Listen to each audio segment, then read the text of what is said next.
The day Luke Dawson finally stopped unpacking his saddlebags was not a dramatic moment. It was quiet and tired. Like most of the truths, a man eventually admits to himself when he has run out of reasons to pretend otherwise. It was the spring of 1878, and Luke had been living in the same two-room cabin on the eastern edge of Callow Creek, Texas, for going on 2 years. He had a bed, a wood stove, a table with one extra chair he never used, and 3 saddlebags propped against the wall beside the door that had not been fully emptied since he moved in. He told himself he was practical.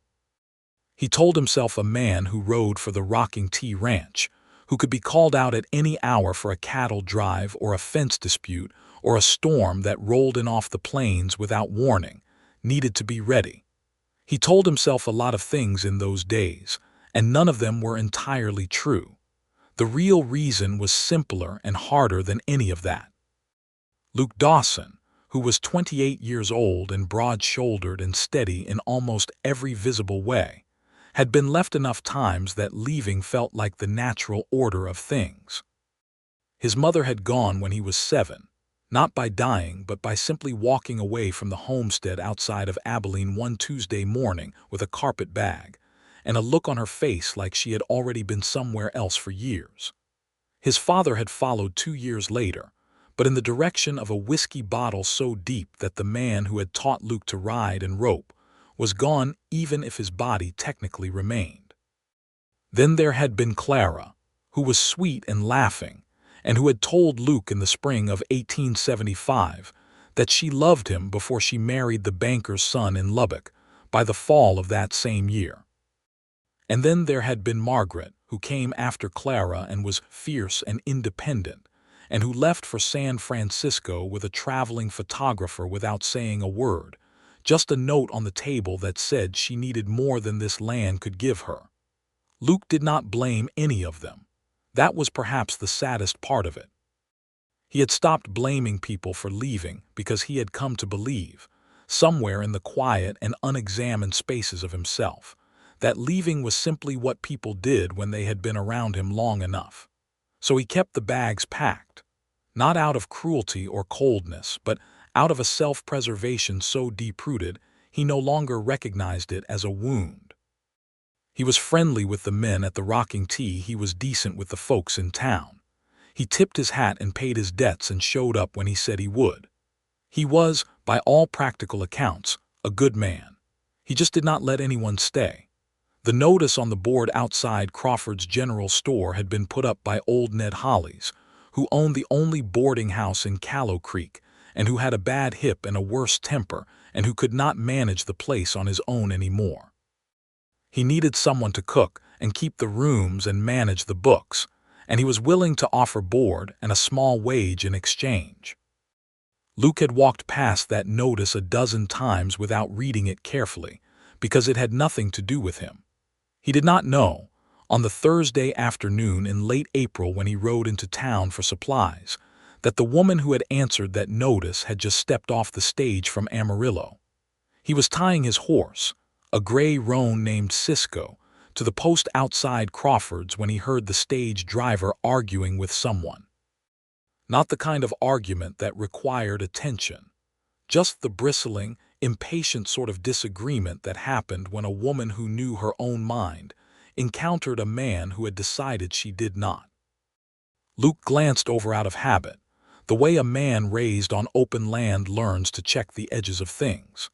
She was standing beside a trunk and 2 leather bags, her brown hair pinned up but coming loose in the wind, her green eyes steady and direct in a way that most women in 1878 were not encouraged to be. She was wearing a practical dark blue traveling dress, and she looked tired in the honest way of someone who had been traveling for a long time, not in the soft way of someone performing exhaustion. She was arguing with the driver about a missing hatbox, and she was doing it calmly, and with a specificity that made it clear she was not going to be moved on the subject. "I counted 4 pieces when I boarded in Amarillo," she said, her voice carrying just enough to reach Luke across the dusty street. "There are 3 now. The hatbox is either on your stage or it fell off somewhere between here and the last relay station, but either way it belongs to me." The driver, a thick-necked man named Cord who Luke had seen lose a card game badly enough to tip over a table, was already red in the face. "Lady, I don't have your hatbox. Maybe you miscounted." "I did not miscount," she said simply. "I am quite capable of counting to 4. Luke found himself walking toward them before he had consciously decided to. He told himself it was just the decent thing to do. Cord had a temper and the woman was alone, and that was reason enough. "Cord," Luke said, stepping up beside her, not in front of her, because something in the steadiness of her expression told him she would not appreciate being stepped in front of. "You want to check underneath the seat. Things slide back there sometimes." Cord looked at Luke with the expression of a man who wanted to be angry but knew better, because Luke was a hand at the rocking tee, and the rocking tee's owner, a man named Garrett Hale, was the closest thing Callow Creek had to a law setter outside of the actual sheriff. Cord climbed up, grumbled, and produced a small round hatbox from beneath the driver's bench with the air of a man who had known it was there all along. "Thank you," the woman said to Luke. She said it directly, without the flutter or the sideways glance that some women used when they were not sure if they were allowed to speak plainly. Then she turned back to Cord. "And thank you," she said to him too, though she gave him a slightly different look that was not precisely unkind but was absolutely clear. "Luke Dawson," Luke said, because something made him say it. "Hazel Bishop," she replied, and picked up her hatbox herself before he could reach for it. "I am looking for a Mr. Hollies." "I believe he has a boarding house." "Just down the main street," Luke said. "The white building with the green shutters." She nodded and looked at her trunk and her bags with the expression of someone calculating a practical problem.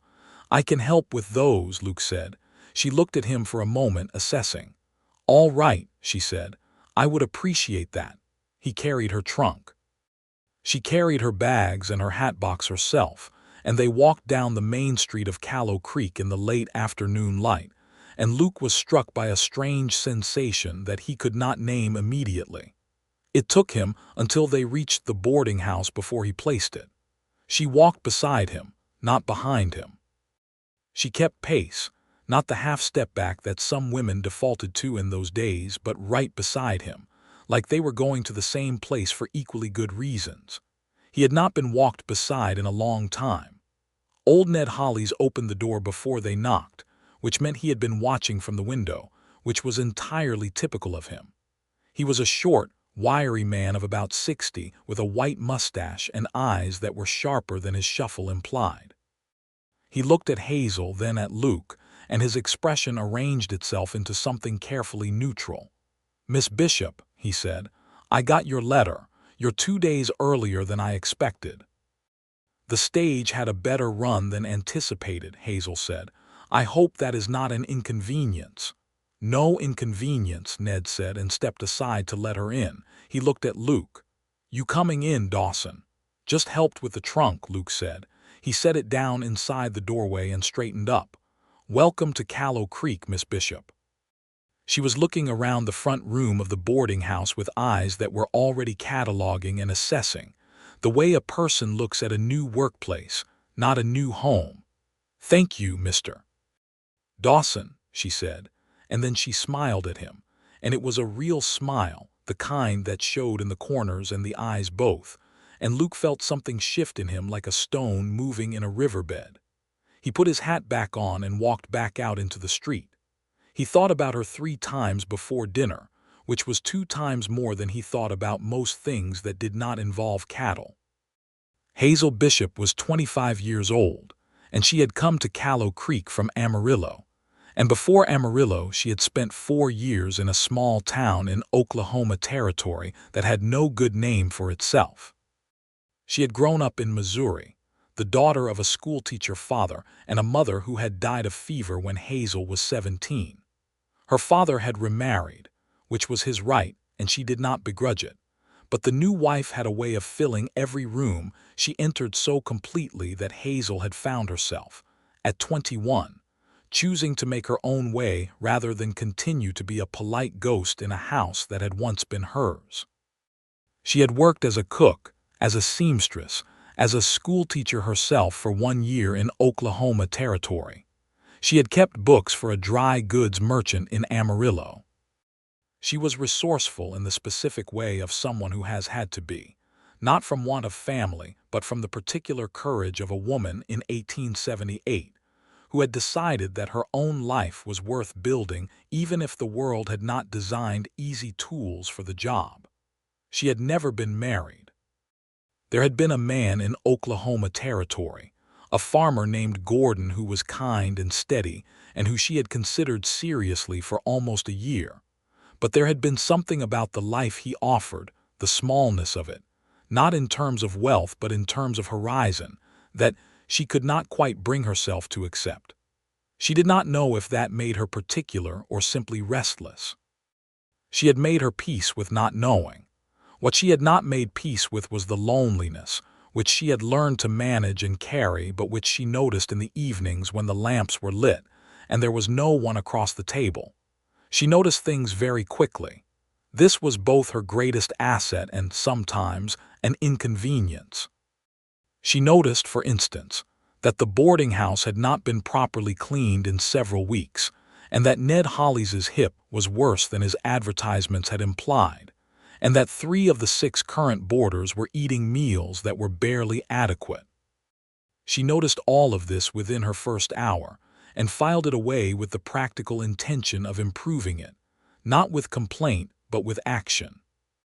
She also noticed, in the following days, that a certain gray roan horse was tied outside Crawford's General Store with remarkable regularity on Thursdays, and that the man who owned it always walked up the main street toward the saloon end and always came back with supplies, and occasionally stopped to speak to Ned Hollis on the boarding house porch, and that Ned seemed to light up slightly whenever this happened, in the way of an old man who is fond of a young one. "Luke Dawson works for Garrett Hale at the Rocking Tea," Ned told her on her 4th morning, unprompted, while she was rolling out biscuit dough in the kitchen. "Been here about 2 years. Before that he was in Abilene, and before that I don't rightly know. Good man, steady, works hard." "Is he a friend of yours?" Hazel asked, because Ned was not generally a man who offered information voluntarily, and it struck her as notable. Ned was quiet for a moment. "He brings me firewood in the winter," Ned said finally. "Doesn't make a thing of it. Just shows up and splits it and stacks it and goes. That kind of man." Hazel went on rolling her biscuit dough and thought about that kind of man. She was not thinking about romance. She was not, at 25, in any particular hurry toward a feeling she was not sure she fully trusted yet. What she was thinking about was what Ned had described, the showing up without making a thing of it, and how rare that was, and how it said something specific about a person's character. She met Luke properly, in the sense of having an actual conversation, on a Friday evening when he came to collect Ned for what Ned called their standing checker game at the saloon. She was on the porch sweeping when he rode up and swung down from Cisco with the easy movement of a man who had been on horseback since he could walk. "Evening, Miss Bishop," he said, touching the brim of his hat. "Good evening," she said. "He's inside. I'll get him." "No hurry," Luke said, and leaned against the post at the edge of the porch with his hat in his hands, which was the posture of a man who genuinely meant there was no hurry rather than one who was performing patience.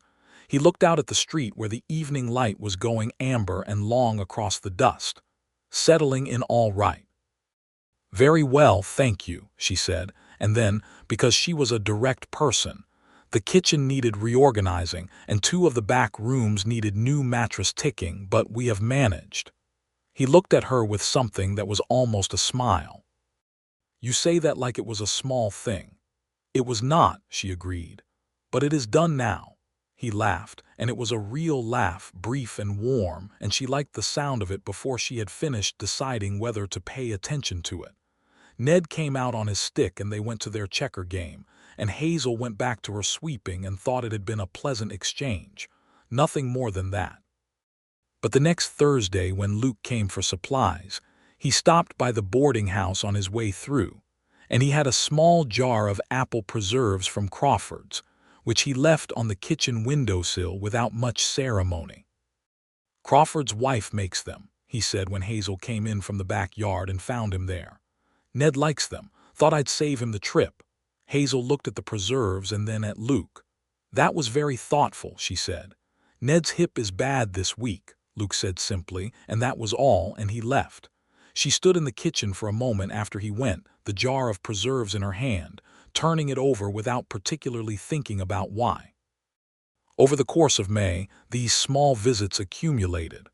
Luke did not come every day, and he never arrived with any obvious intention or agenda. He came on Thursdays for supplies and stopped in to check on Ned. He came once to fix the boarding house gate, which had a broken hinge, because he had noticed it when he passed and gone back to Crawford's for the hardware.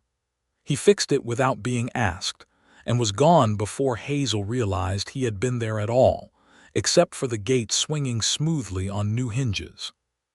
What she did not know, and what Luke himself was only dimly aware of, was that he had been orbiting the boarding house the way a planet orbits a sun, not by intention or conscious choice, but because something in the gravitational field had changed.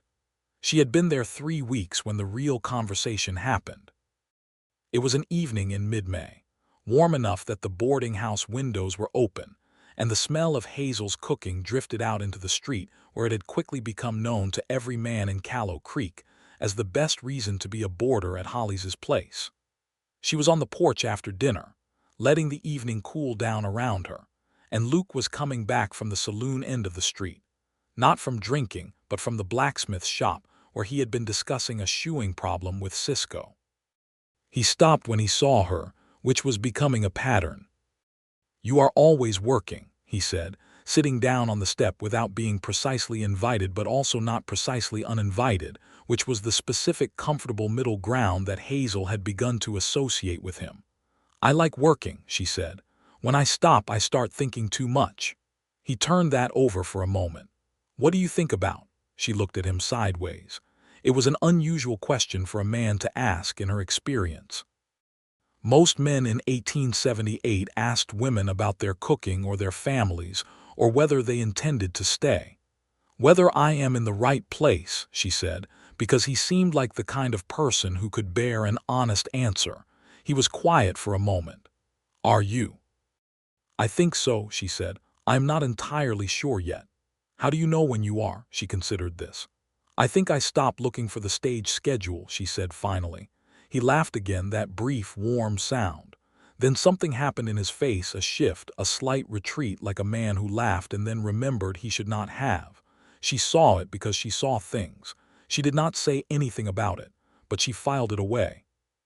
She asked Ned about him the next morning while they were going over the boarding house accounts together.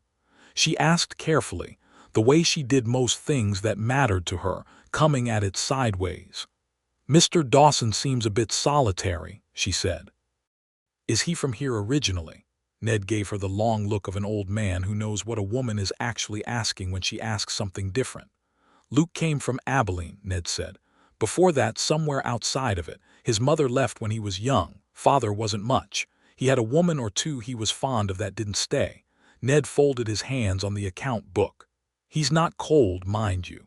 He's just learned not to count on things." Hazel thought about the saddlebags by the door. She had never been inside Luke's cabin, but there was something about the way he carried himself, the readiness, the slight held-backness, that reminded her of her own feeling of sleeping lightly in a room that did not quite belong to her.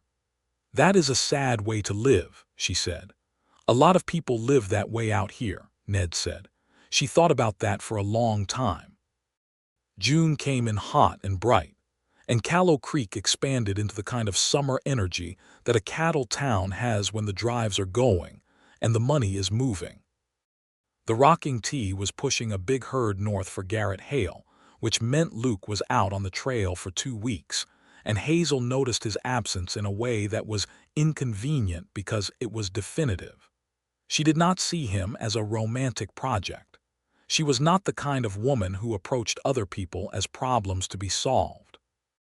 But she thought about what Ned had told her, and she thought about the laugh that retreated, and she thought about the gate hinge and the apple preserves and the not making a thing of it, and she found that it was all living in her head in a way that things only did when they were meaningful.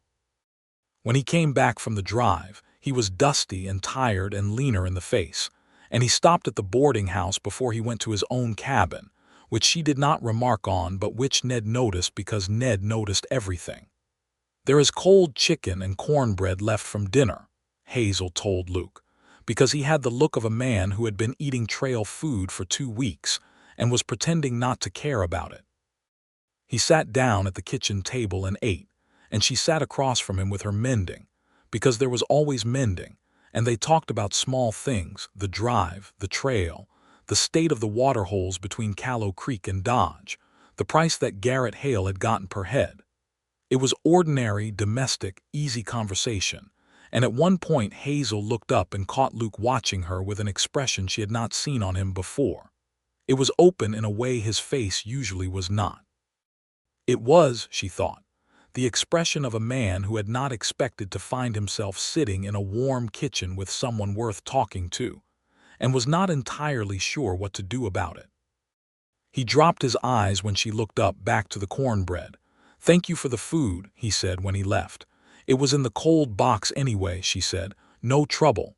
He put on his hat and went to the door and then stopped, hand on the doorframe, back to her. "It's a good thing," he said, "what you've done here for Ned, for the place." "I like it here," she said simply, and meant it.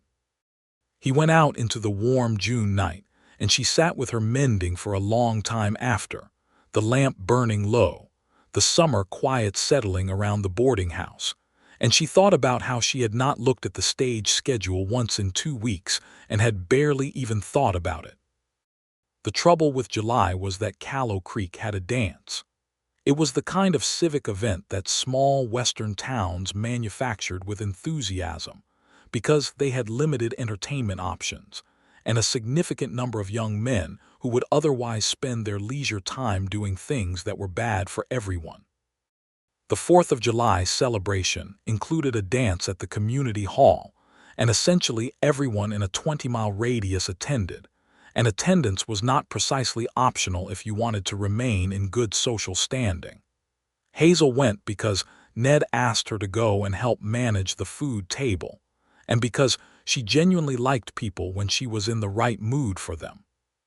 She wore her best dress, which was a deep green that she had made herself and which fit well, and she pinned her hair up properly and allowed for the fact that she looked, by any standard, quite good.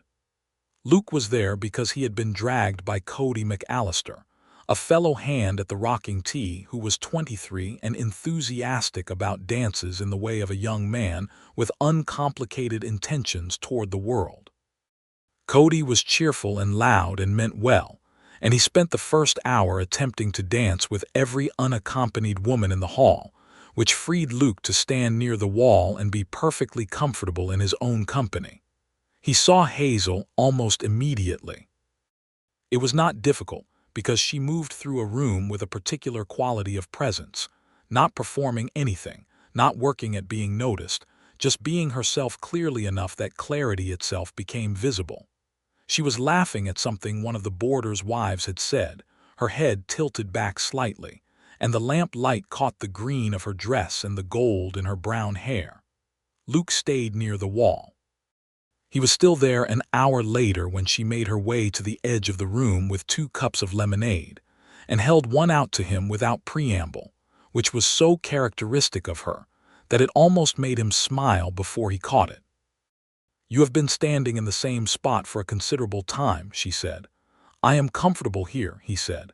"You are hiding here," she said, without any edge to it, just the observation. He took the lemonade. "Maybe." She stood beside him and they watched the dancing for a while, the fiddle going bright and fast, couples turning in the lamplight, the summer heat rising with the exertion of it all. It was lively and loud, and Luke found that standing beside Hazel made it tolerable in a way it had not been before she arrived. "Do you dance?" she asked. "I know how," he said, which was not quite an answer. She looked at him with the particular look she had that told him she had already heard what he had not said. "Would you like to?" she asked. He turned to her. She was watching him with those green eyes that were steady and direct and not demanding anything, just asking. It was the quality of her that continued to undo him in slow, quiet ways she never demanded. She asked, and then she waited, and she was equally prepared to accept either answer. It was the rarest thing he had ever encountered in a person, and he could not entirely explain why it made him feel like the floor was less solid than it had been. "Yes," he said, which surprised him. They danced 2 reels and a slower waltz, because the fiddle player wound down in the middle of the night and played something sweeter, and Luke had his hand at her waist and her hand in his, and she was warm and real, and she smelled like lavender and wood smoke and something else he could not name, but that was simply her. And he thought, with a clarity that was almost frightening, that he had not danced with anyone in years and that it had never felt like this. When the waltz ended, she stepped back and they were both slightly out of breath, and she was smiling, and he thought about how much he would like to see that smile across a table every morning for the rest of his life. And then the thought arrived fully formed, and he did not know what to do with it. So he did what he had always done, which was to carefully put it in the back of his mind where it could not cause immediate trouble. "You dance very well," she told him. "You are an easy partner," he said, and meant it more ways than one. Cody appeared out of nowhere, flushed and grinning. "Dawson, the McAllister brothers want to play cards in the back. You in?" Luke looked at Hazel. She made a small gesture with her hand. "Go ahead, no trouble," and he went, because it was easier than staying and having to manage whatever was happening in his chest. He was terrible at cards that night, Cody noticed. "You all right?" Cody asked on the ride back to the rocking T bunkhouse afterward. "Fine," Luke said. "You kept looking toward the door." "No, I didn't." Cody was 23 and cheerful but not stupid. He grinned at the dark trail ahead of them. "She's real nice," he said pleasantly. "Shut up, Cody," Luke said, but without any heat in it.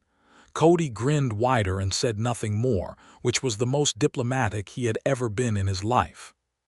What happened next was not a dramatic declaration or a sudden confrontation. It was smaller and more real than that, which was exactly how Hazel Bishop and Luke Dawson tended to operate. It was a Saturday morning, 10 days after the dance, and Hazel needed to move a heavy supply crate from the side yard into the kitchen, and Ned's hip was bad, and the boarders had all gone out for the day. She managed the first half of it herself because she was not the kind of woman who waited for help as a default. But the crate was genuinely too heavy for the last part, and she was considering her options when Luke appeared at the side gate on his way to return a bridle he had borrowed from the hardware man whose shop was next door. "Let me," he said, and took the other end without making a production of it. They carried the crate inside together and set it down, and Hazel straightened up and said, "Thank you," and Luke said, "Of course," and then neither of them moved immediately. The kitchen was warm and quiet, the smell of the morning's bread still in the air. Light came through the window over the sink at an angle that fell across the worn table and the hanging pots and the jar of dried wildflowers that Hazel had put there because she believed that a kitchen should have something living in it. "You put flowers in here," Luke said, looking at them. "I found them on the creek bank," she said. "They are mostly dry, but they are still pretty." He looked at them for a moment longer than a man typically looks at dried wildflowers, and she understood that he was looking at the fact of them, at what they said about the person who had put them there. "You have made this place different," he said slowly, like he was choosing the words carefully. "Since you came, the whole house, it feels like somewhere people actually live." She looked at him. There was something in his voice that was more than compliment. "I would hope so," she said quietly. "That is what I have been aiming for." He turned to look at her then, and she saw it, the same open expression she had caught on him the night he came back from the drive, but wider now, less guarded, and underneath it something that looked very much like fear. Not fear of her, fear of the wanting. She recognized it because she had been doing her own careful version of the same thing. "Luke," she said. "Hazel," he said at the same moment, and then they both stopped. She laughed softly, and after a half-second he did too, and the fear receded just enough. I was going to say something practical, she said. So was I, he agreed. I was going to say that you are welcome here any time, she said. For meals or to visit Ned or for any reason at all, I would like you to feel welcome. She paused, because I would like to see more of you. That is the honest reason. He was quiet for a long moment. The kitchen was very still. Outside, a horse moved in the street and someone called a name, and the ordinary sounds of Callow Creek went on without interruption. I don't know how good I am at that, he said finally. At being somewhere regularly. At people counting on that. I know, she said simply. Ned told me a little, not to gossip, just so I would understand. Something crossed his face, the slight wince of a private thing becoming less private, but also something else, something slightly relieved, like a man who has been carrying a thing alone for a long time and someone has just acknowledged its weight. I have not been good at staying, he said. I have not always been sure where to stay, she said. We may not be so different. He looked at her for a long time. I would not want to disappoint you, he said, and it was the most honest thing she had heard from him. Then do not, she said, equally honest. I am not asking for anything dramatic. I am asking if you would like to come to dinner on Sundays. He blinked. Then the laugh came, warm and real, and this time it did not retreat. Sunday dinners, he said. It is a reasonable place to start, she said. All right, he said. Sundays. He came the next Sunday and the one after that and the one after that. He sat at the table with Ned and two of the boarders who were regulars. A schoolteacher from San Antonio named Mr. Barrow, and an aging cattle buyer named Willis, and Hazel cooked, and then sat down herself. And they talked about the week and the news that came in on the stage and the state of the range and the books that Mr. Barrow was inclined to discuss, and that everyone else was politely willing to hear about. Luke started coming on Thursdays for more than supplies. He came on Thursdays the way people come to places that have begun to feel like theirs, not with ceremony, but with the ease of habit. He helped Hazel carry water from the well when the pump was giving trouble. He restrung the clothesline when the old rope gave out. He sat on the porch in the evenings sometimes when the day's work was done, and the boarding house was settling into its after-dinner quiet, and Hazel brought 2 cups of coffee and they sat together and talked, or did not talk, because they had by then established the comfortable and profound capacity to be quiet together. In August, he took her riding. It was her idea, technically. She had mentioned that she had not been out beyond the town limits since she arrived, and that she missed the open land, having grown up in Missouri with fields in all directions. Luke had horses available on the rocking tee on weekends when he was not working, and Garrett Hale was accommodating about such things. And so, on a Saturday morning, they rode out east along the creek, where the cottonwoods were big and old, and the water ran clear over flat limestone. She rode well enough, not with the long ease of someone who had grown up in the saddle, but with the confident competence of a person who had learned a thing properly. He noticed this about her constantly, the way she did things with full commitment once she decided to do them. They dismounted at a wide bend in the creek where a big cottonwood had come down years ago and made a natural seat, and they sat in the shade and listened to the water and the birds, and the heat of August was held off by the shade and the creek cool, and it was so peaceful that Luke felt something in him that he had not felt in a long time, which was the absence of vigilance. He was always slightly on guard, ready for things to shift, ready for things to end. It was so habitual that he had stopped noticing the weight of it, the way you stop noticing the weight of a saddle after enough years. But sitting beside Hazel in the cottonwood shade with the creek going past, he noticed its absence, and the absence felt like putting something heavy down. "What are you thinking?" she asked.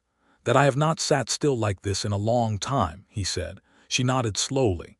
"I know what that is like." She was trailing a hand through the creek, watching the water move around her fingers. "I spent a good many years in a state of constant forward motion," she said.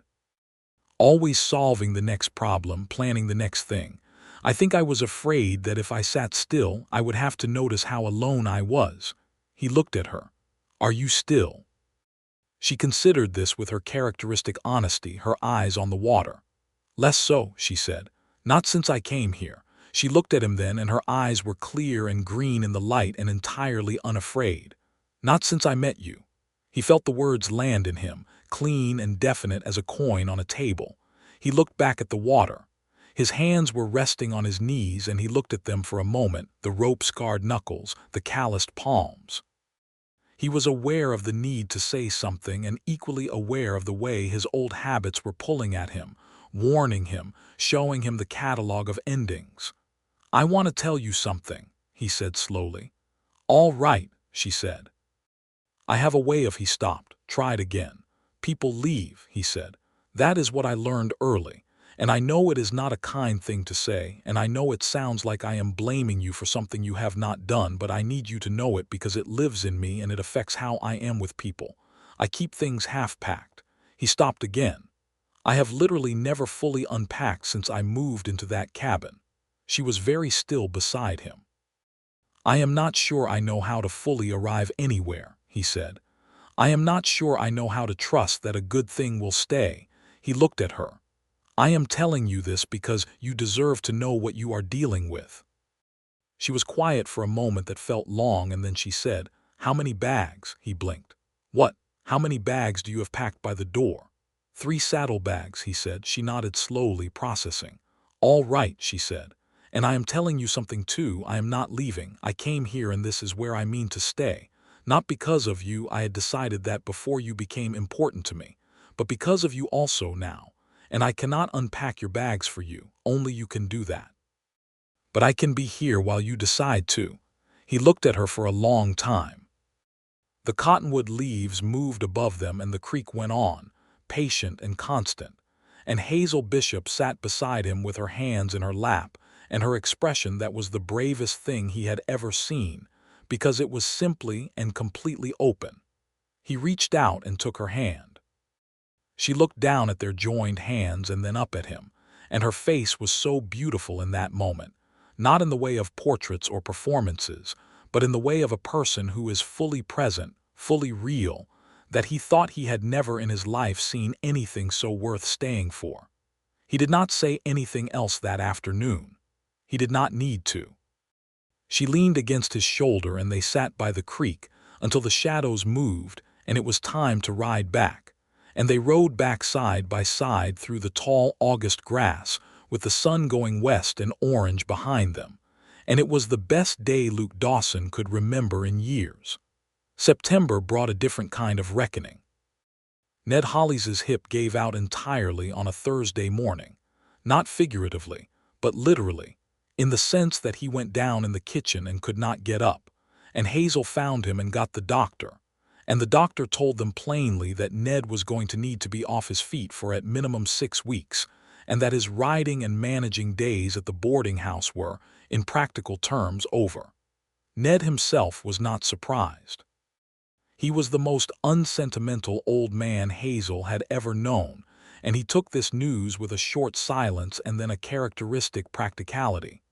"I have a sister in Fredericksburg," he said from his bed. "She has been asking me to come for 2 years. I was stubborn about it." He looked at Hazel. "The question is the boarding house. The question is your recovery," Hazel said firmly. "Both," Ned said. "I am not going to Fredericksburg with things unsettled here." They worked it out together over the following days, Hazel and Ned and Luke, who came every evening and sat in the room with Ned and helped think through what the practical future of the boarding house could look like. The building was Ned's. The business was Ned's. But Ned had no children and no one waiting to inherit his complications.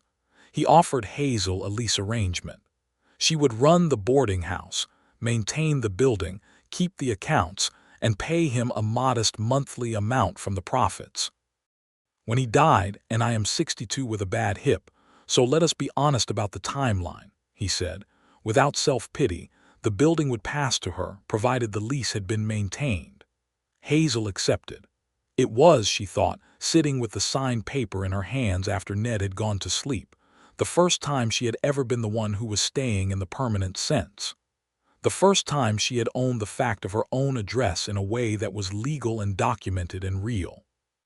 She cried a little, quietly, at the kitchen table, and she did not entirely know why, except that it felt like something had been resolved in her that had been unsettled for a very long time.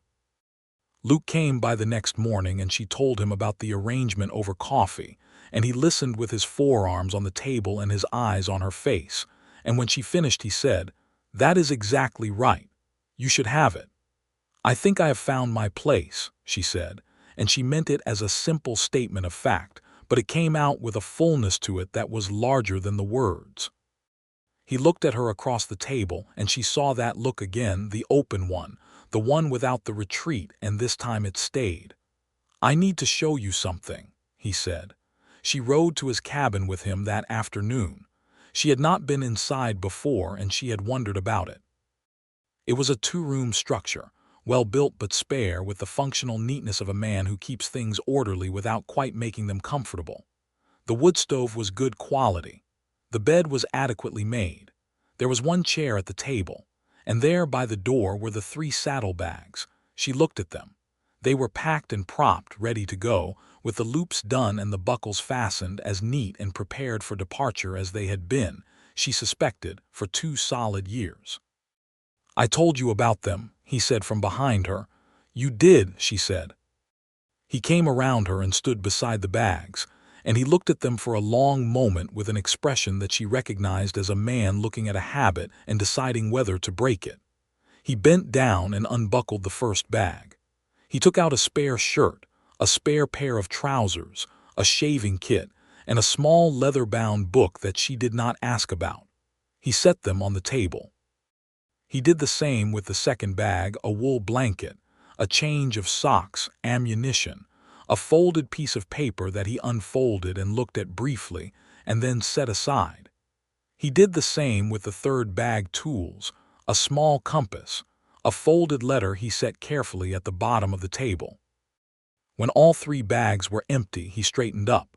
The cabin looked subtly different. It looked, she thought, like somewhere a person lived rather than somewhere a person waited. He turned to her, and there was something in his face that she had never seen before, an exposure, a rawness, a combination of terror and relief that she thought was one of the bravest things she had ever witnessed. "I do not know how to do this gracefully," he said. "I do not need graceful," she said.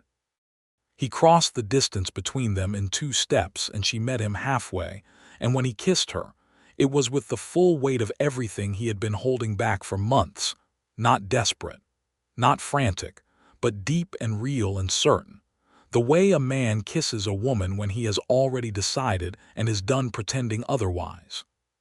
She kissed him back with equal certainty, her hands at his shoulders, his arms around her, the late September light coming through the cabin window and falling over the empty saddlebags, and the things laid out on the table as if they had always belonged there. When they pulled back, she was looking up at him, and his forehead was against hers, and he was breathing harder than the situation strictly required, and she thought that she had been right. This was exactly where she was supposed to stay. "Hazel," he said. "I know," she said. "I do not want to leave," he said. "I want to stay here with you. I want that more than I have wanted anything in a long time, and I need you to know that is the truth." "It is the most true thing you have ever said to me," she told him, "and you are a man who tends toward truth, so that is saying something." He laughed into her hair and held her tighter. The courtship was, by the standards of Callow Creek in 1878, both quick and thoroughly observable. Everyone in a town of 500 people knew that Luke Dawson was at the boarding house most evenings. Everyone knew that Hazel Bishop had made him a second chair for the kitchen table. Everyone knew that Ned Hollis, who left for Fredericksburg in October in a buckboard driven by a man from the Rocking T, had squeezed Hazel's hand at the door and said, "Take care of him. He needs it," without specifying whether he meant Luke or the boarding house, and that Hazel had said, "I know," without specifying which one she meant either. Cody McAllister was delighted. The other hands at the Rocking T took this as an invitation to tease Luke approximately twice per day. Garrett Hale, who was a widower himself and who had a tendency toward quiet observation, simply told Luke that Hazel Bishop seemed like a woman of excellent sense, and that a man of Luke's age ought to have more chairs in his kitchen anyway. Luke told Hazel about his mother and his father in October, on an evening when the weather had gone cold enough to need the stove, and they were sitting in the boarding house kitchen after dinner, with the last two boarders gone up to bed. He told it plainly, without self-pity, the way he tended to deal with painful things: look at them directly, name them, move on. His mother who had left, his father who had gone by degrees, the long years of figuring out that reliability was a thing he had to build himself because no one was going to demonstrate it for him. She listened without interrupting. She had a way of listening that made a person feel both heard and safe, a quality she had likely developed from her schoolteacher father, who had understood that attention was a form of love. When he finished, she said, "You became someone worth staying for all on your own. I want you to know I see that." He looked at the stove for a moment. "My mother," he said slowly, "I think she was not well, not in the way that a doctor could treat. I was old enough later to understand that what I had taken as rejection was something closer to a sickness of the spirit that she did not have the tools to fight. That does not change the fact of her leaving, but it changed how I carried it. That took a long time to get to," she said gently. "Most worthwhile things do," he said. She reached across the table and covered his hand with hers, and they stayed that way in the warm kitchen while the wind picked up outside and the night went deeper. He asked her to marry him in November. It was not a grand production. He was not a grand production kind of man, and she was not that kind of woman, and the setting, the boarding house porch on a cold, clear morning, both of them with cups of coffee, a thin early frost on the ground, and the sky enormous and blue overhead, suited them exactly. He had the ring from Crawford's, a simple gold band with a small green stone that had caught his eye because it was the same color as her eyes, which was the only criteria he had needed. "Hazel," he said. She looked at him over her coffee cup. "I would like to be the man who stays," he said. "I would like to stay with you specifically and in the specific fact of this place for as long as I am alive. I would like for you to be the person I come home to. I would like to build a life here that I am not half packed for." He paused. "I am asking you to marry me." She set her coffee cup down on the porch railing very carefully. Her eyes were bright and she was absolutely still for one moment, and then she said, "Yes, of course. Yes." He put the ring on her finger and she looked at it against the cold morning, the green stone catching the low winter sun. And then she looked at him with that open, unafraid face and said, "You understand that I am going to rearrange your kitchen." He laughed out loud. "I only have one chair," he reminded her. "Not for long," she said. They were married in January of 1879, a small ceremony at the Callow Creek church that was attended by the boarders, by Cody McAllister and several of the other rocking tea hands, by Garrett Hale and his daughter, and by Ned Hollies, who made the journey from Fredericksburg specifically for it on the grounds that he had introduced them, which was not precisely true, but which no one had the heart to argue with. Ned looked at Hazel walking up the aisle in a dress she had made herself, ivory wool with brown trim, practical and beautiful in exactly the proportions she managed all things. And he looked at Luke standing at the front of that church looking like a man who had finally gotten somewhere he meant to go. And Ned blew his nose with a loudness that he attributed to the cold weather, and that fooled absolutely no one. The ceremony was performed by the Reverend, a man named Thatcher, who was tall and dry and thorough. When he asked Luke if he would take Hazel to be his wife, Luke said, "I do," with a completeness of conviction that made the Reverend blink and then smile. When he asked Hazel if she would take Luke to be her husband, she said, "I do," in a voice that was clear and steady and carried to every corner of the church, the voice of a woman who had found the place where she meant to stay and was saying so plainly.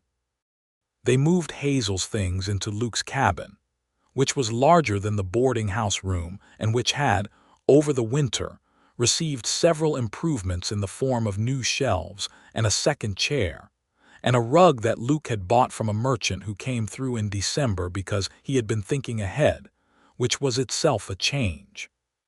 Hazel took over the management of the boarding house from the cabin and hired a woman named Dora Kelsey to help with the cooking and cleaning during the mornings, because the business was growing, and Hazel was wise enough to know when she needed help.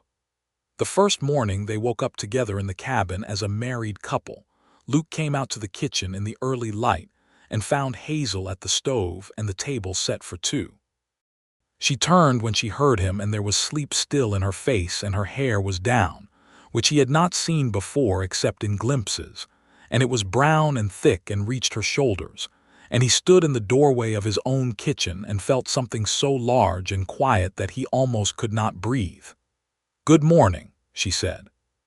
"Good morning," he said, and went to her and kissed her in the morning light, and she laughed against his mouth and pushed him gently back toward the table because the eggs were going to burn.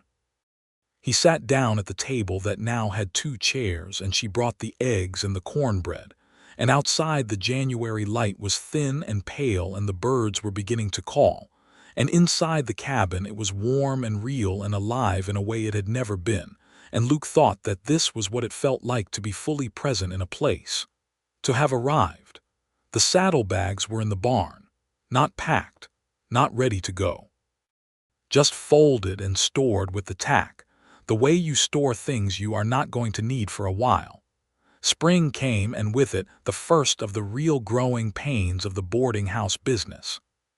Callow Creek was expanding, a new railroad spur was being discussed, and with the possibility of the railroad came new settlers and merchants, and a surge of boarders that stretched the capacity of Hollis's place well past comfortable.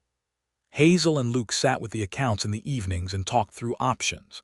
Expand the boarding house, which would require Ned's permission and significant cost, or turn two of the larger rooms into a proper rooming arrangement, which was different from boarding.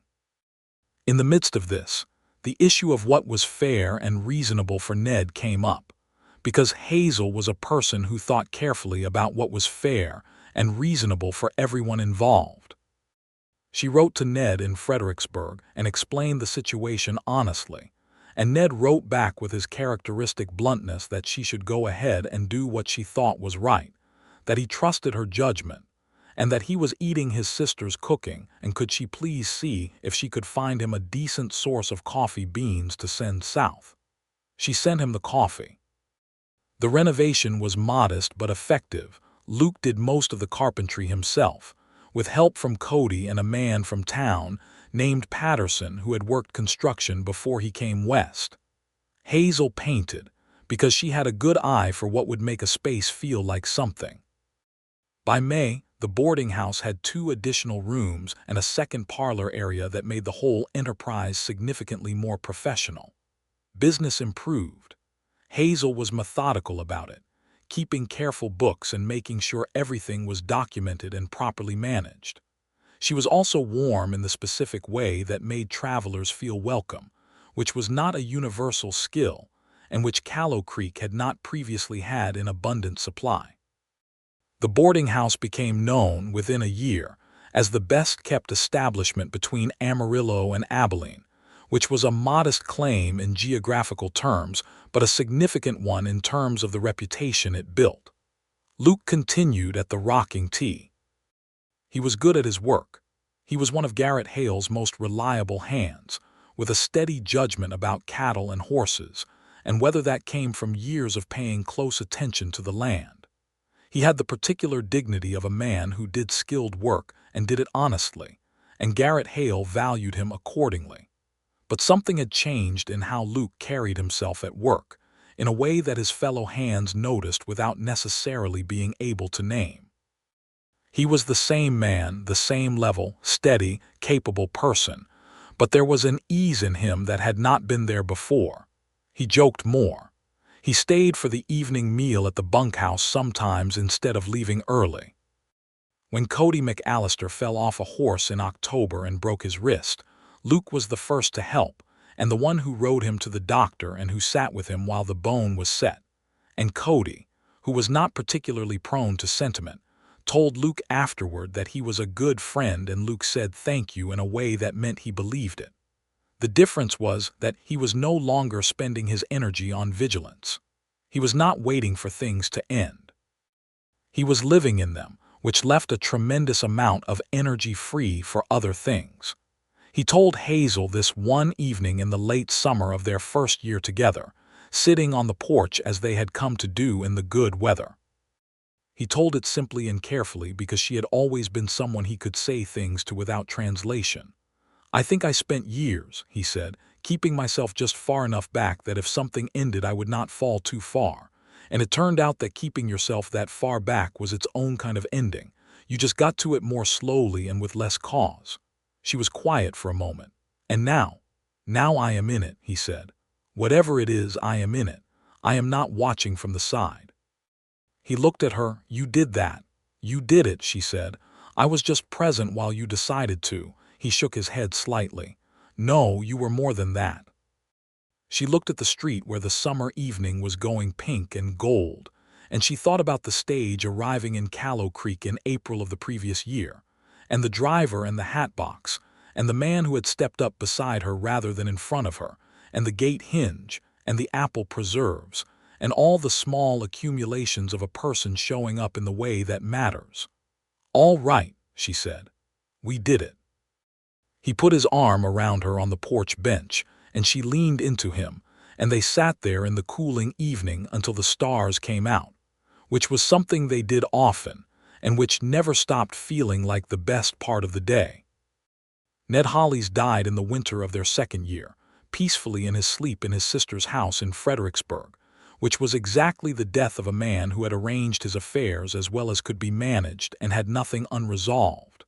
He left the boarding house to Hazel as agreed, formally and legally, along with a note that said, "You are the best thing that happened to that building and to that fool cowboy in the same season.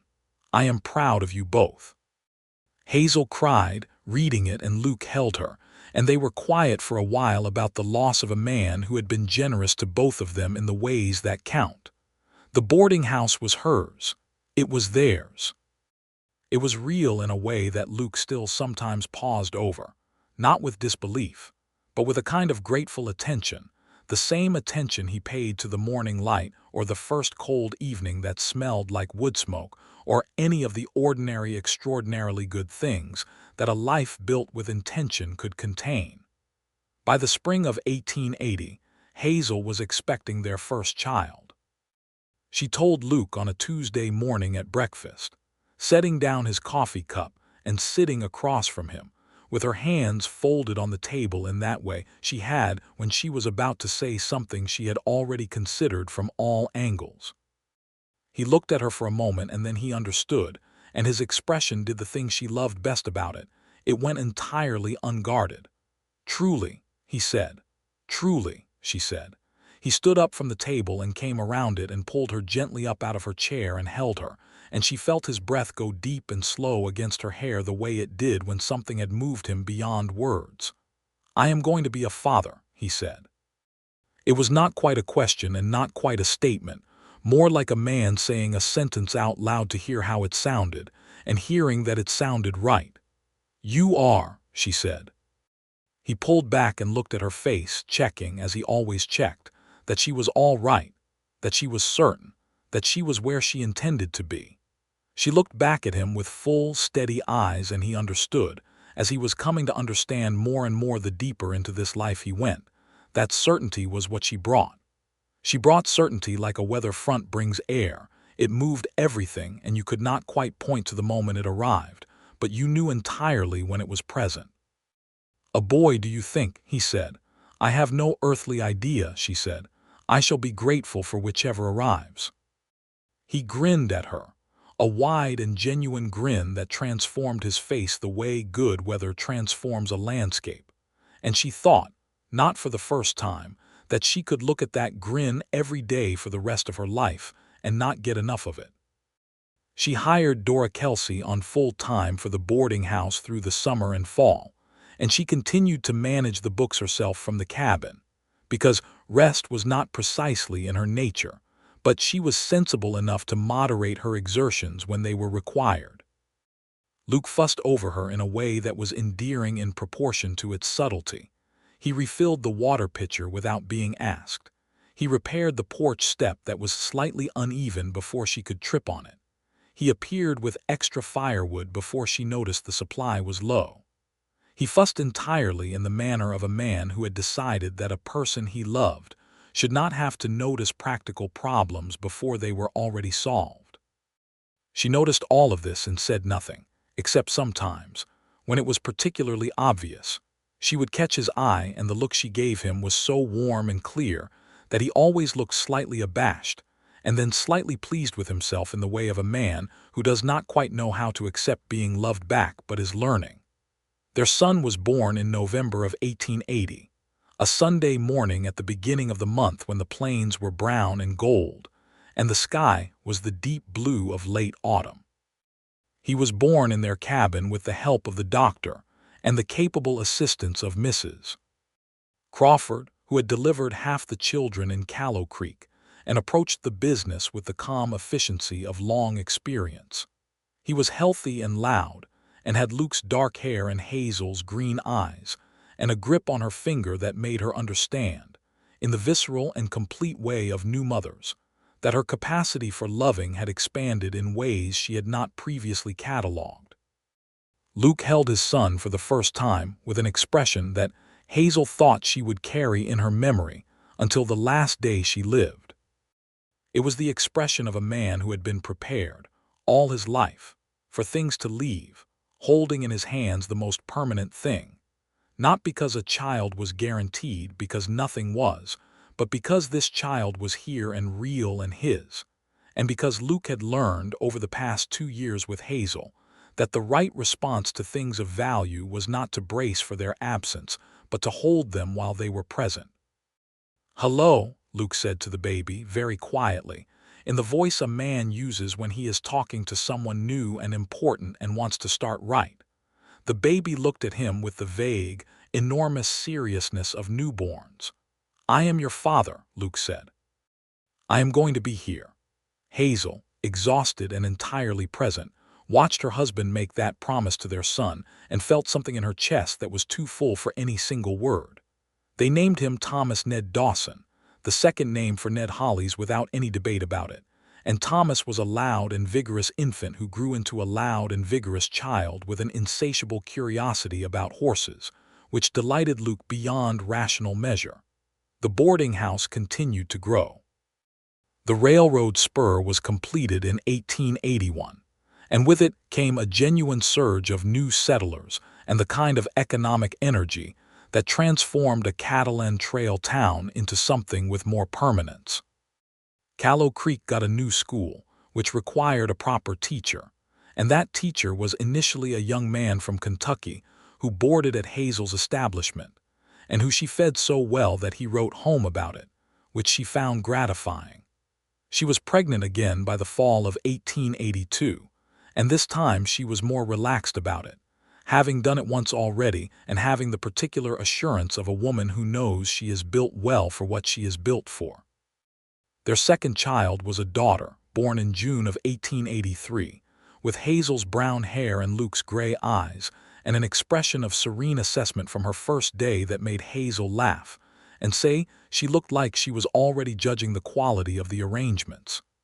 They named her Clara, which was a name Luke had once associated with loss but which had been waiting, he thought, for the right Clara, and Hazel understood that without needing it explained.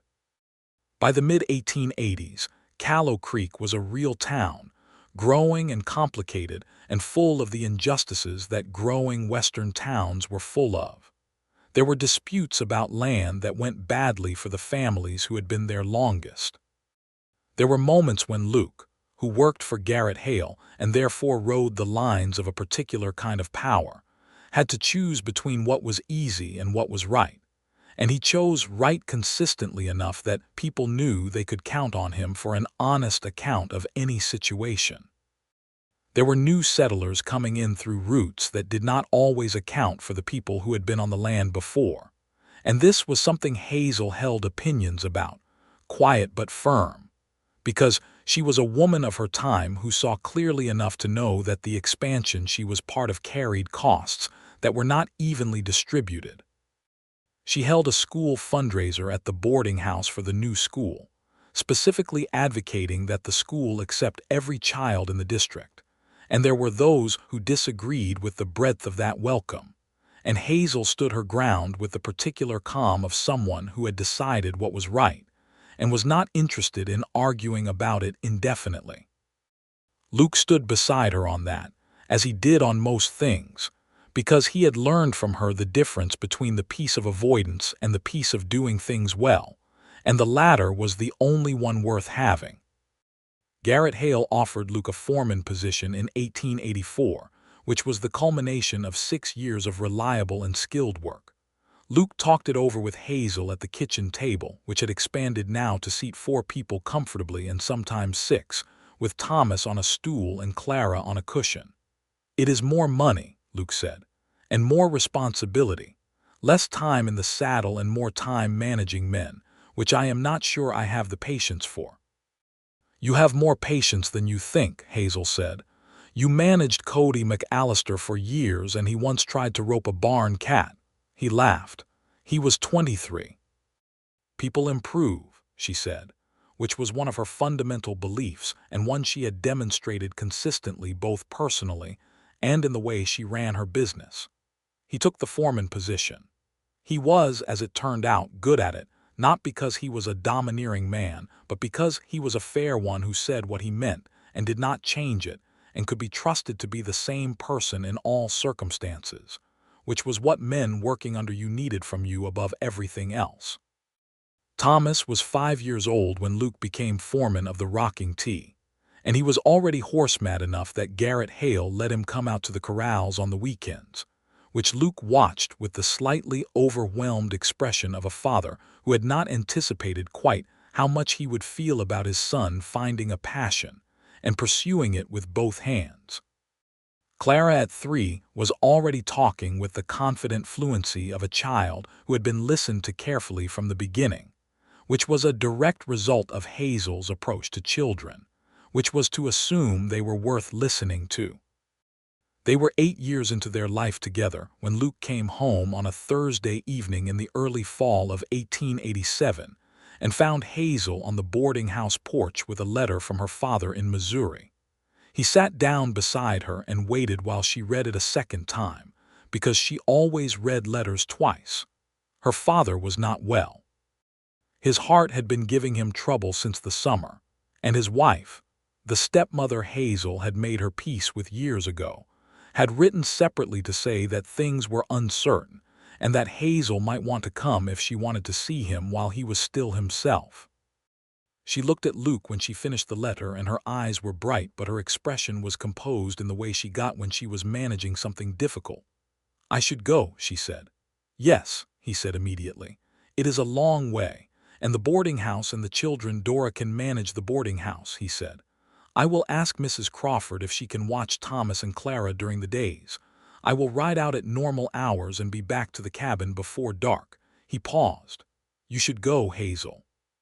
He is your father." She looked at him for a long moment. "You are not going to tell me to think about it or consider the timing or—" "No," he said simply. She reached out and took his hand. "I will be 2 weeks, maybe 3. As long as it needs to be," he said. She went to Missouri and spent 3 weeks with her father, who was in the slow and real decline of a man whose heart was wearing down but who was entirely present in his mind, and who received his daughter with the quiet joy of a father who loves his child and knows he has not seen her enough. They talked for long hours, made peace with old small wounds, laughed about things from her childhood that she had not thought about in years. She wrote to Luke every 3 days, letters that he read at the kitchen table by lamplight, and he wrote back, letters that were brief and concrete in the way his communication always was, but which said, between the lines of accounts of Thomas's latest horse-related adventure and Clara's growing opinions about everything, that all was well and she should stay as long as she was needed and he was here. She came back at the end of October with the grief of a daughter who knows her father is going, and the specific peace of one who had said what needed saying while there was still time. Her father died in March of the following year, and Hazel mourned him honestly and fully, the way she did most things completely, and with time to feel it and then forward, because she was also the kind of person who understood that grief and living were not in opposition. Luke held her through the hard evenings and let her be sad without trying to solve it, which was the most valuable thing a person can do for someone grieving and which not everyone knows how. He had learned it partly from her, from watching how she held the hard things other people brought to her, the boarders who were far from home, the young men missing family, the occasions of loss that moved through a boarding house the way they moved through all human gathering places. She held things without resolving them prematurely, and he had understood that as a form of love and had learned it. Thomas was 9 when his grandfather died, and he asked his parents careful questions about it that they answered honestly, and Clara was 6 and mostly concerned with whether Grandpa had liked horses, and when Hazel said yes, very much, Clara said that was good because Grandpa would have something to do, and Hazel laughed through her grief in the way that only children can make you. The boarding house marked its 10th year under Hazel's management in 1889, and she marked it by making improvements to the building, new siding, a proper second-floor porch, improvements to the kitchen that she had been planning for years, and by hosting a dinner for everyone who had ever boarded there and was still in the area, which produced a room full of people who were in various stages of their lives and who all had something specific to thank her for. Not just the meals and the clean rooms, but the quality of being welcomed without condition and managed without condescension, and sent off with the feeling that they had stayed somewhere that recognized them as full and dignified human beings. Luke sat at that dinner and watched Hazel move through the room, and he felt a pride so deep and constant it had become part of how he breathed. She was extraordinary, had always been extraordinary, and he had been grateful enough to recognize it early and stubborn enough, or perhaps finally brave enough, not to let it pass him by. He had a moment at that dinner, standing in the doorway with a glass of cider, of thinking about the man he had been in the spring of 1878, packed and ready and braced for departure, 3 saddlebags against the wall and the extra chair nobody used.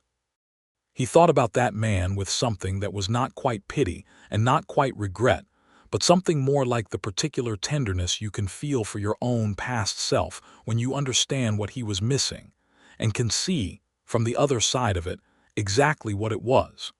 The saddlebags were in the barn, had been since the day he emptied them in front of Hazel and put his things on the table.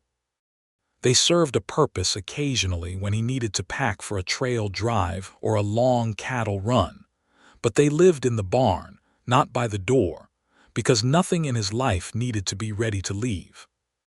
Cody McAllister got married in 1890 to a woman named Pearl from San Antonio, who was cheerful and practical in roughly equal proportions, and who thought Cody was the most entertaining person she had ever met, which was possibly true. Luke stood up for him at the ceremony and made a toast at the dinner afterward that was brief and genuine, and that made Pearl cry and made Cody look at Luke with the expression of a young man who had taken note of what real marriage looked like by watching it closely for 12 years. "She moved in," Cody said to Luke privately, later in the evening with the wonder of a newly married man. "She actually moved in. It is real." "Yes," Luke said, "it is." "How do you?" Cody started and then stopped, not quite knowing how to phrase it. "You just stay," Luke said. "That is the whole thing. You just keep choosing to stay, and so does she, and after a while staying is what you are made of." Cody thought about that, and then nodded with the seriousness of a man who was going to take the advice and apply it, which was exactly what he did. Thomas Dawson, at 12 years old, was already the most natural horseman at the rocking tee, which was a distinction he held without arrogance, because Hazel had raised him with the understanding that a talent was a responsibility, not a status. He was a good-natured, serious boy with his mother's steadiness and his father's directness, and a laugh that was entirely his own. Clara at 9 was already reading everything she could get her hands on, including the books that Mr. Barrow, the schoolteacher, left behind when he moved on, and the newer books that came in with the railroad and the new settlers. She had the particular combination of Hazel's observation and Luke's stubbornness, which meant she noticed everything, and then declined to update her position without significant cause. On an ordinary Tuesday evening in the spring of 1891, Luke came home from the rocking tea as he always did, in the time between the work of the day and the evening of the house, and the cabin was warm and smelled of dinner, and he could hear Clara reading aloud to herself in her room, and Thomas talking to Hazel in the kitchen about something that had happened at the corral. He stood in the doorway for a moment and just listened. The particular sound of a house that is lived in fully, not perfectly, not without complication, but fully, with the specific warmth of people who have chosen each other and chosen the place, and who fill it every day with the ordinary, irreplaceable sounds of a life built together. Hazel came to the kitchen door and saw him standing there, and she tilted her head the way she did when she was asking a question without words. "All right," she said. "More than all right," he said. She looked at him for a moment with those green eyes that still, after 13 years of knowing him, saw through to whatever he was actually feeling with a clarity that would have unnerved him once and which now felt like the most comfortable thing in his world. "Dinner is almost ready," she said. "I'll wash up," he said, and came inside. The table was set for 4. The extra chairs had multiplied over the years until there were now 6, because there were usually boarders or neighbors or both at Sunday dinner, and sometimes more on holidays, because Hazel ran a welcoming table and Luke had stopped being a man who needed to guard his territory and had become a man who liked people in his kitchen, which was one of the stranger and lovelier transformations of the past 13 years. Thomas came out and helped set the water glasses in the way of a boy who had been raised to participate in the household, without being asked twice. Clara came out of her room with a book still open in her hand, reading the last of a page before she sat down, which was so like Hazel that Luke caught Hazel's eye over the children's heads, and she caught his, and they shared the silent, specific laugh of parents who recognize themselves in their children. They sat down to dinner, the 4 of them, in the cabin that had been expanded twice since 1879, and that now had 4 rooms and a proper porch and a root cellar and a kitchen garden that Hazel maintained with the same competent attention she gave to everything. And they talked about the day, Thomas's horse, Clara's book, the fencing work at the rocking tea, the new boarders who had arrived from Tennessee with 3 children and a great deal of furniture. Luke listened to his wife and his children talk, and he ate the dinner that Hazel had made, and the evening light came through the windows the way it did in the spring, long and golden, and he thought about the word stay. How it had once been the hardest word in his language, how it had felt like a trap or a test or a thing that would be taken from him as soon as he committed to it. How Hazel had stood in a kitchen with him on a September afternoon and put her hand over his and said, "I am not asking for anything dramatic," and changed the entire geometry of his world. He looked at her across the table. She was listening to Clara explain something about the book with the full attention she gave to everything, her chin in her hand, her brown hair loose around her shoulders, because it was home and she was comfortable, and the lamplight was kind to her face in the way that lamplight always is when a person has earned their years. She glanced up and found him looking and raised her eyebrows, the same small, questioning expression she had always used. "I love you," he said, because it was the right thing to say, and there was no better moment than this one, and waiting for better moments was a habit he had entirely abandoned. Thomas made a brief noise of protest at the dinner table affection, which was developmentally appropriate for a 12-year-old boy. Clara did not look up from her explanation because Clara was 9 and still thought love was sensible and ordinary, which it was. "I love you," Hazel said back to him, with the directness and fullness of a woman who had never been in the habit of saying things she did not mean and who meant this one absolutely. Outside, the spring evening of Callow Creek, Texas, in 1891 was going its quiet way, the horses in the barn and the town settling down, and the stars beginning above the plains that went on without end in every direction, enormous and ancient and indifferent to the small human matters of love and home and staying. Inside the cabin, none of that indifference entered.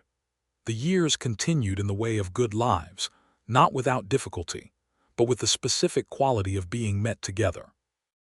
Drought came and went. The cattle market rose and fell. Callow Creek grew and changed, and sometimes the change was hard, and sometimes it was a relief. And Hazel and Luke navigated it the way they navigated everything, honestly and together, with enough room for disagreement and enough trust to disagree without damage. Thomas left for a ranch in New Mexico territory at 19, following a path of his own, and Luke watched him ride out with the particular combination of pride and grief that is specific to the parents of children who have become themselves. "He will come back," Hazel said, standing beside Luke in the yard. "Not permanently, but he will come back." She was right.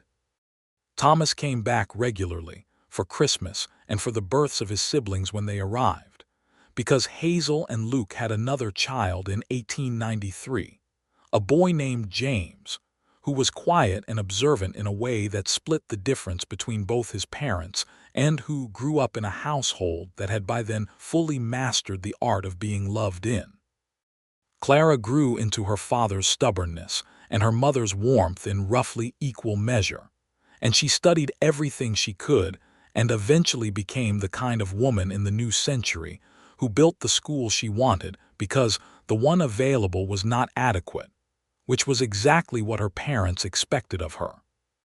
The boarding house ran until Hazel sold it in 1905, when she was 52 and had been running it for 27 years, and had housed more people than she could count, and had given more people than she could count the specific experience of being made to feel welcomed in a new place, which was the quiet work of her professional life, and which she was proud of. She sold it to Dora Kelsey's daughter, which felt right. Luke retired from the rocking tee the following year at 56, turning the foreman position over to a capable young man from Oklahoma, and spent the remainder of his working years doing what he had always loved best, which was riding the land and working horses, now on a smaller scale, for himself. They were old by the standards of their time and not old by the standards of their own sense of themselves, and they sat on the porch in the evenings the way they always had, with coffee in the warm months and in the cold months with the door open, just enough to hear the sounds of their changing neighborhood. The cabin was full of them, the accumulated, comfortable weight of two people who had lived fully and not wasted any of it on watching from the side. The table with 6 chairs, worn smooth at the edges where hands had rested on it for 30 years. The kitchen where Hazel had hung flowers above the window since the first spring and had never stopped. The bedroom where, in the morning, the light came through the east window in a way that Luke had learned to love, as he had learned to love all the specific details of his specific life. The saddlebags stayed in the barn. He never needed them by the door again.